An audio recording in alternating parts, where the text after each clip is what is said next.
sur Radio Victoire, votre journal.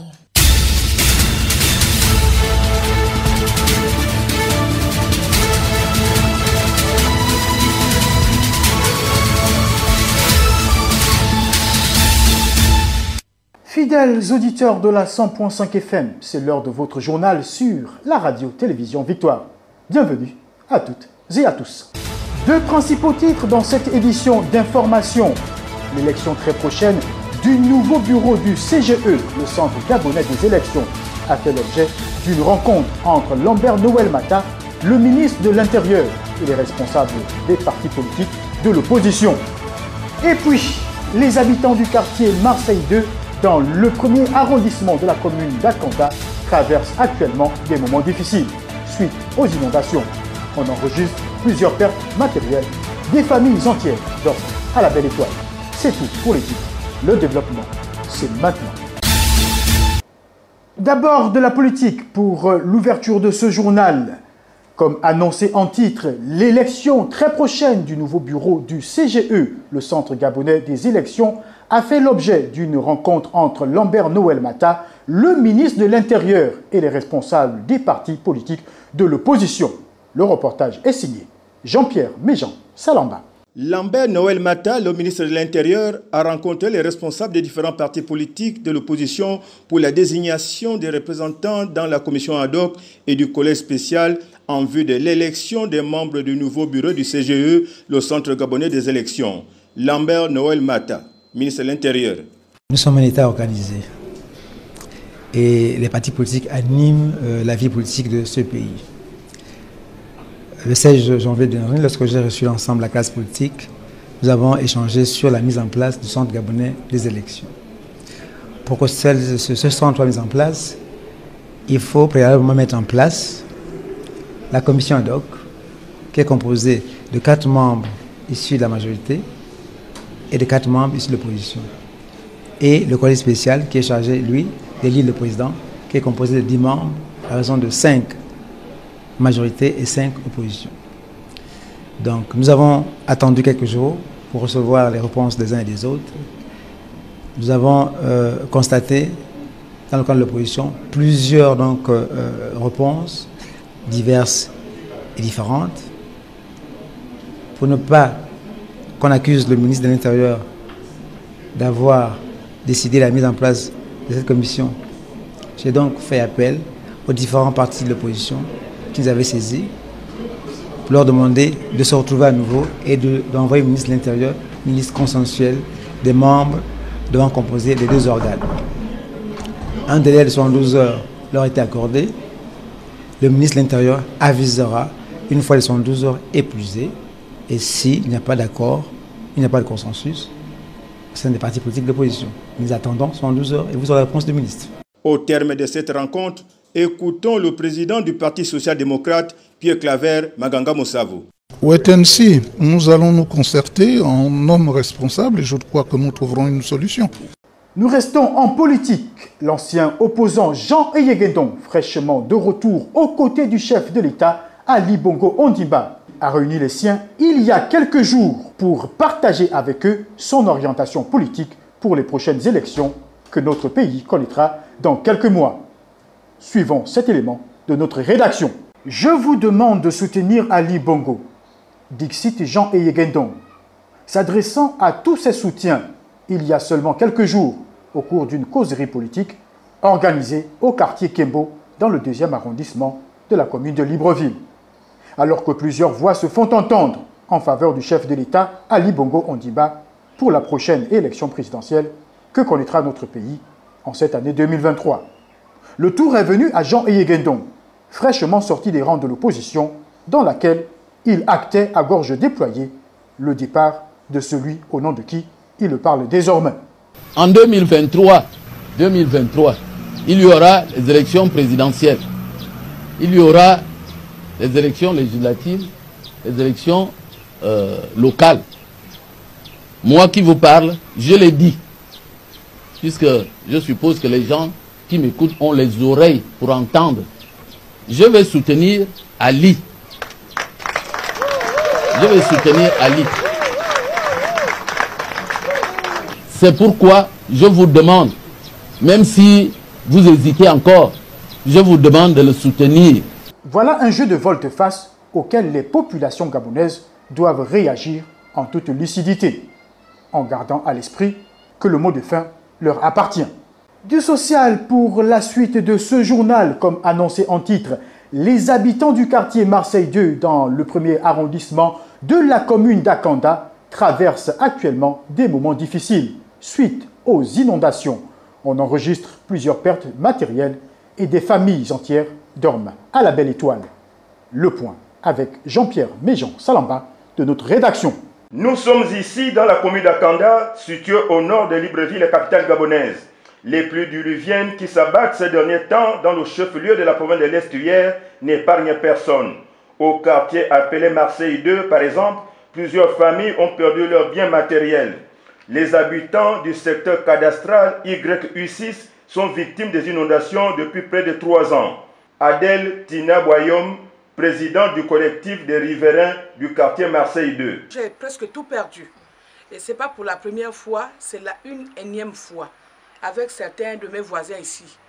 Mais vraiment, la pluie d'hier a tout carrément, tout arraché, tout enlevé, j'ai tout perdu.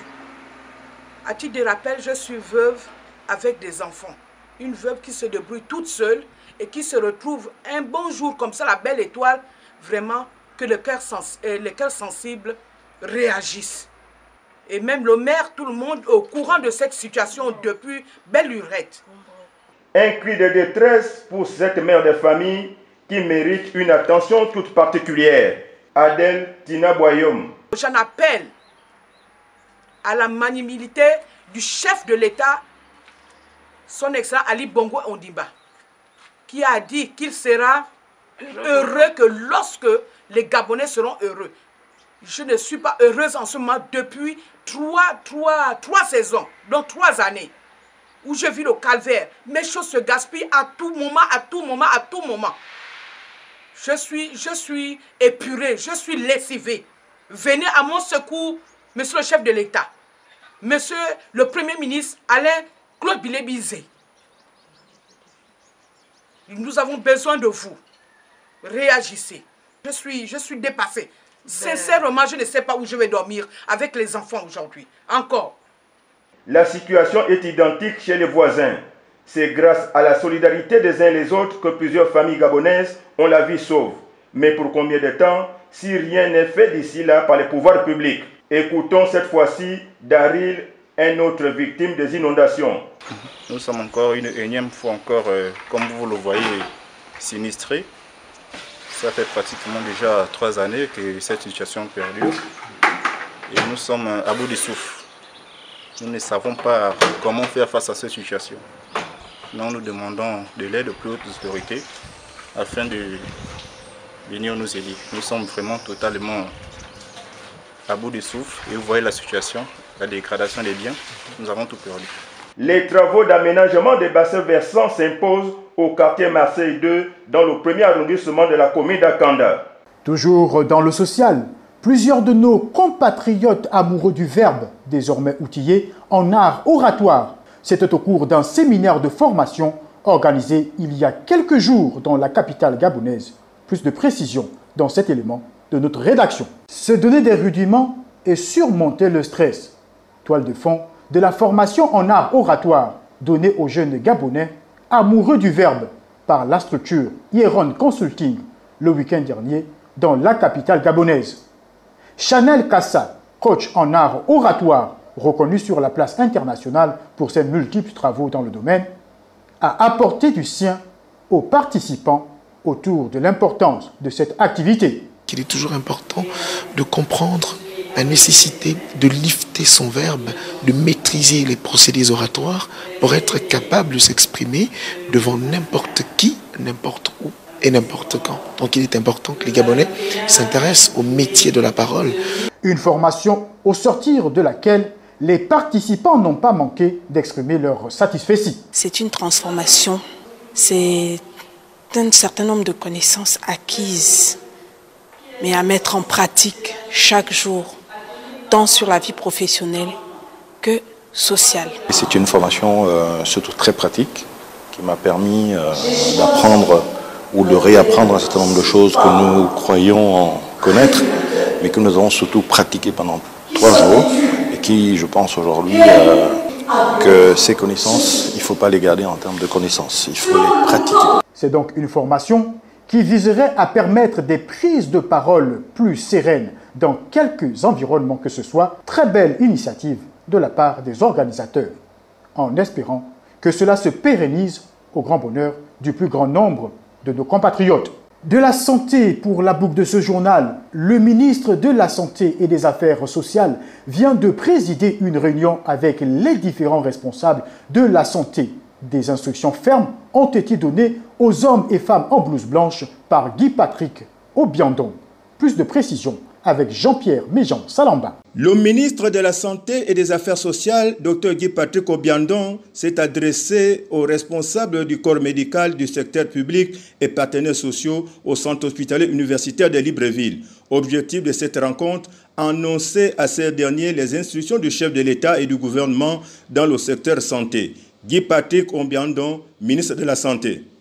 Mesdames et messieurs, comme vous le savez tous, le président de la République, chef de l'État, son Excellence Ali Bongo Ondimba, a procédé le 9 janvier dernier à la composition d'un nouveau gouvernement que dirige M. Alain-Claude Billié-Bizet, Premier ministre, chef du gouvernement, qui a bien voulu présenter le 24 janvier 2023 devant l'Assemblée nationale son discours des déclarations de politique générale. Dans ce programme qui est en conformité avec les lignes directrices du discours à la nation du chef de l'État en décembre 2022, la santé et les affaires sociales font partie des priorités de la feuille de route du gouvernement. C'est donc à l'examen des orientations et des actions relevant de notre département ministériel et dont vous êtes les acteurs de mise en œuvre que je tiens à vous interpeller solennellement pour que chacun s'investisse inéluctablement à leur concrétisation. C'est donc le but de notre rencontre.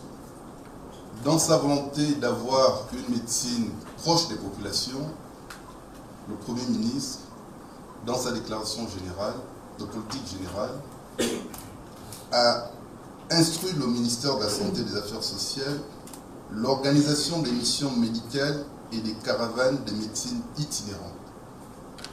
Parce que l'hôpital doit aller cette fois-ci vers la population. L'hôpital doit être plus proche de la population. Et c'est pourquoi j'instruis les différents directeurs généraux des centres hospitaliers régionaux qu'à compter du mois de février, vous devez me proposer des actions de médecine itinérante dans les différentes localités, dans les différents départements. Dans les tout prochains jours, le ministère de la Santé communiquera sur l'organisation du concours de l'INFAS. C'est sur cette page que nous refermons ce journal. Place à présent au rappel des titres. Nous le disions dans ce journal, l'élection très prochaine du nouveau bureau du CGE, le Centre gabonais des élections, a fait l'objet d'une rencontre entre Lambert Noël Mata, le ministre de l'Intérieur, et les responsables des partis politiques de l'opposition. Nous le disions également, les habitants du quartier Marseille 2, dans le premier arrondissement de la commune d'Akonda, traversent actuellement des moments difficiles suite aux inondations. On enregistre plusieurs pertes matérielles. Des familles entières dorment à la belle étoile.